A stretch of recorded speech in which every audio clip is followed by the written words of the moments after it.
Assalamualaikum warahmatullahi wabarakatuh. Perkenalkan, saya Sofina Mumtaz Mahardika dari jurusan Fisika Fakultas Matematika Ilmu Pengetahuan Alam dengan NIM 42114210008.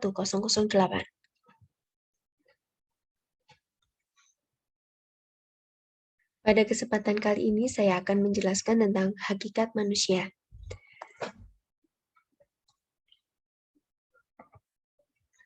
Manusia adalah makhluk Allah SWT yang istimewa kedudukannya dan tingkatannya lebih tinggi bahkan dari malaikat. Apa yang membuat manusia lebih tinggi kedudukannya? Yang pertama ada postur dan bentuk tubuh serta struktur yang baik. Yang kedua ada rohani atau jiwa yang sempurna. Hal tersebut adalah amanat dari Allah SWT yang nantinya akan dimintai pertanggungjawaban kelak di akhirat, sehingga harus disalurkan dan diarahkan dan dikendalikan sesuai dengan kehendak Allah SWT. Jiwa mempunyai 3 daya. Yang pertama ada daya cipta, akal pikiran, yaitu untuk menggali ilmu pengetahuan dan teknologi.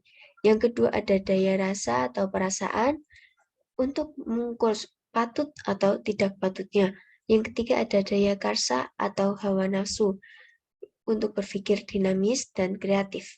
Manusia adalah khalifah di bumi sebagai penguasa yang mengatur, memakmurkan, dan melestarikan bumi dan segala isinya dengan sebaik-baiknya dengan berpedoman wahyu atau agama yang dibawa oleh Nabi dan Rasul. Penyebutan nama manusia dalam Al-Quran. Yang pertama ada Al-Insan atau An-Nas. Dengan tersebut, sifat psikologi atau spiritual manusia, yaitu manusia adalah makhluk pribadi dan sosial. Bashar, penampakan suatu dengan baik dan indah. Bashar dari kata basyarah yang artinya kulit. Sehingga manusia kulitnya tampak jelas, berbeda dengan binatang. Dengan arti lain yaitu proses kejadian manusia sebagai bashar melalui tahapan-tahapan sehingga mencapai tahap kedewasaan. Quran Surat Ar-Rum ayat 20. Yang ketiga ada Bani Adam atau zuriat Adam, yang berarti manusia yaitu keturunan Adam. Manusia secara fitrahnya senang dan cinta kepada anak dan cucunya.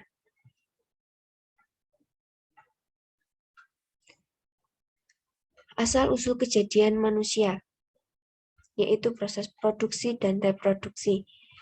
Manusia secara umum tercipta atas kerjasama Allah SWT dan kedua orang tua.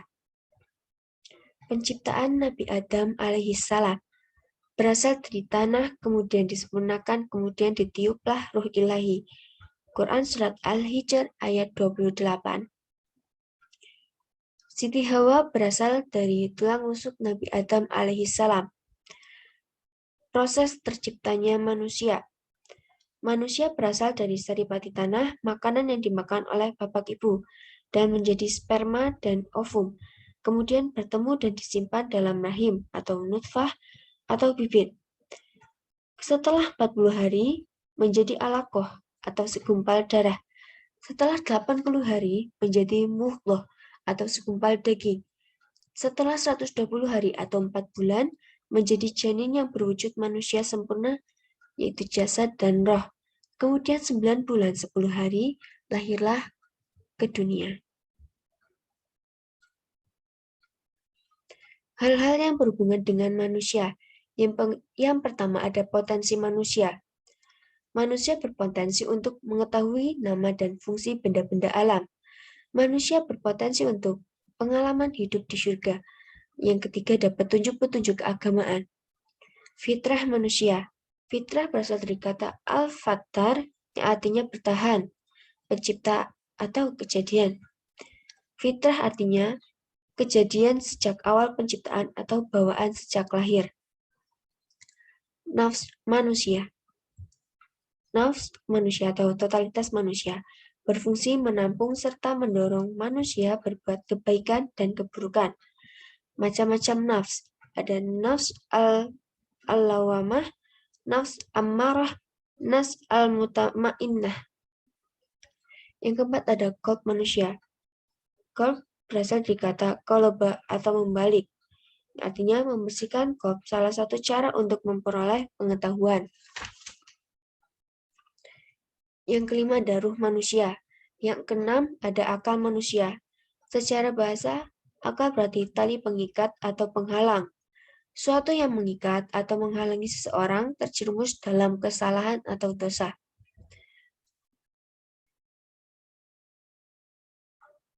Macam-macam akal.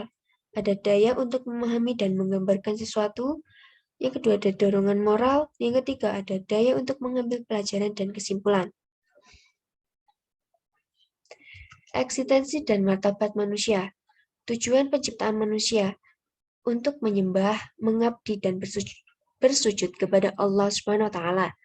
Yang kedua ada kepatuhan dan bertunduk kepada hukum Allah dalam menjalankan kehidupan di muka bumi, baik hubungan vertikal atau hablum minallah dan hubungan horizontal atau hablum minannas. Fungsi dan peran manusia. Fungsi dan peran manusia yaitu sebagai khalifah, sebagai pelaku ajaran Allah SWT dan sekaligus menjadi pelopor dalam membumikan dan membudayakan ajaran Allah SWT. Peran khalifah yaitu belajar, mengajarkan ilmu, membudayakan ilmu. Tanggung jawab manusia sebagai hamba dan khalifah Allah SWT. Yang pertama yaitu tanggung jawab manusia sebagai Abdullah atau hamba Allah. Hamba artinya adalah ketaatan, kepatuhan, ketundukan. Sehingga tanggung jawabnya yaitu memelihara iman yang telah bersemi di dalam jiwanya, berbuat adil dan berbuat ihsan, dan mengajak orang lain untuk berbuat ma'ruf dan mencegah mungkar. Yang kedua ada tanggung jawab manusia sebagai khalifah Allah. Khalifah tugasnya yaitu kepemimpinan, wakil Allah di muka bumi, serta pengelolaan, pemakmuran, pemeliharaan, dan pelestarian alam semesta.